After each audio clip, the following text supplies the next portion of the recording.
নমস্কার বন্ধুরা, ঝর্ণাজুমা কিচেনে সবাইকে স্বাগত। আজ আমি তৈরি করব চিকেন পকোড়া। সেজন্য দেখেন এখানে চিকেন নিয়েছি আর চিকেনের পিসগুলো একদম ছোট ছোট করে কেটে নিয়েছি। বেশি বোনলেস আছে, দেখেন একটা দুটোই হাড় আছে। তো এখন আমি ম্যারিনেট করে নেব। প্রথমে আমি চিকেনের মধ্যে রসুন বাটা দিয়ে দিলাম। এখন দিয়ে দিলাম জিরা আর আদা একসাথে বেটে নিয়েছি। খুব সামান্য গরম মশলা গুঁড়ো দিলাম, আপনারা চাইলে স্কিপ করতে পারেন। ধনে গুঁড়ো, টেস্ট হিসাবে নুন দিয়ে দিলাম, দিয়ে দিলাম লঙ্কা গুঁড়ো, গোলমরিচ গুঁড়ো বা ব্ল্যাক পেপার, আর দিয়ে দিলাম সয়া সস।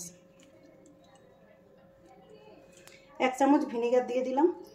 ভিনেগারের জ্বালায় আপনারা লেবুর রসটাও দিতে পারেন।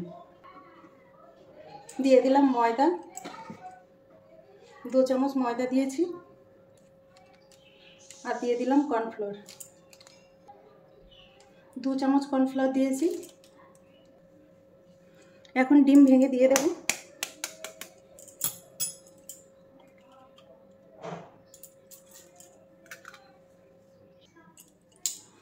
এখন ভালো করে মেখে নেব, হাত দিয়ে মেখে নিচ্ছি আমি।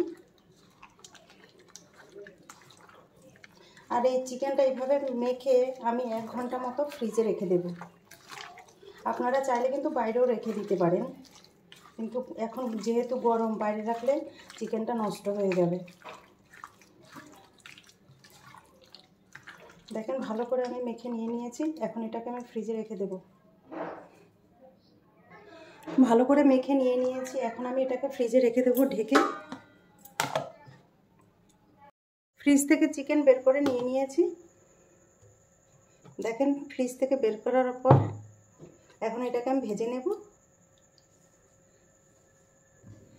গ্যাসে কড়াই চাপিয়ে দিয়েছি আর ভালোভাবে গরম হয়ে গেছে। তেল দিয়ে দিলাম, তেল গরম করে নিচ্ছি। তেল বেশ ভালোভাবে গরম হয়ে গেছে। এখন আমি চিকেনের পিসগুলো দিয়ে দিচ্ছি।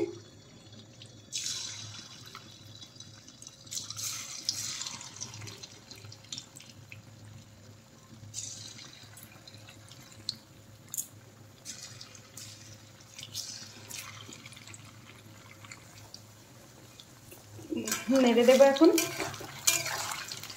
এক সাইড দেখেন ভাজা হয়ে গেছে হালকা।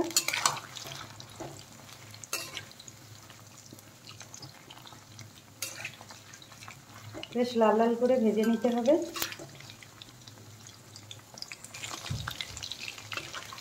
দেখেন পকোড়াগুলো ধীরে ধীরে কালার হয়ে যাচ্ছে, বেশ লাল লাল একটু কালার হচ্ছে।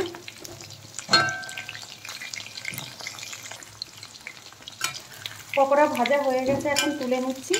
আর এইভাবে আমি সব পকোড়াগুলো ভেজে নেব।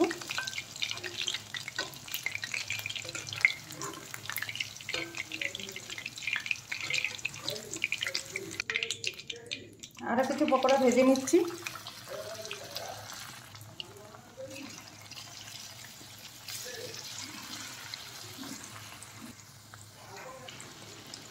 দেখেন এই পকোড়াগুলো ভাজা হয়ে গেছে, এখন তুলে নেব।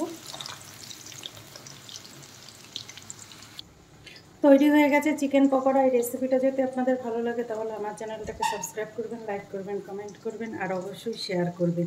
আর দেখেন কত সুন্দর ক্রিসপি চিকেন পকোড়া তৈরি হয়ে গেছে। তো ভিডিওটা দেখার জন্য আপনাদের ধন্যবাদ।